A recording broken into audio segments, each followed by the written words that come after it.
Nandraikitra voalohany eo anivon'ity orinasa ity omaly teny Ambohimanambola nanambarana n'ireo fandaminana vaovao ao amin'izany orinasa izany moa no tanjony. Miradora Benjamina sy Manora Andriamalala. Tsy miamitra intsony fa dia lasan'ny PAOSITRA Malagasy tanteraka izany manomboka izao ny OTIV BOENY. Nampafantarina ireo mpiasa eo anivon'ny PAOSITRA Malagasy ny tondrosotra izay entina anarenana orinasa mpampindram-bola io.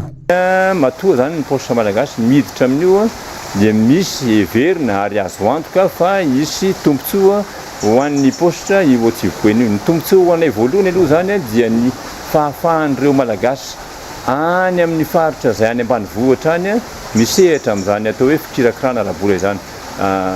Fanamby ny fitondram-panjakana amin'izao fotoana izao raha teo ny fanitarana sy ny fanomezana fahafahana ny Malagasy tsirairay avy mba hisehatra amin'izany atao hoe mialatsiny amin'ny teny frantsay hoe inclusion financière. Ka ny tombontsoa ho an'ny PAOSITRA Malagasy voalohany zany dia ny fomba ahafahany fanomezana fahafahana ho an'ny Malagasy rehetra hiditra amin'izay atao hoe inclusion financière zay na any ambanivohitra ka. Tsy aivina fa niditra faty antoka ary tena nikatony ty orinasa mpampindram-bola ity noho ny fanodikodinam-bola sy ny fitantanana tsy nahomby teo anivony raha ny fampitam-baovao.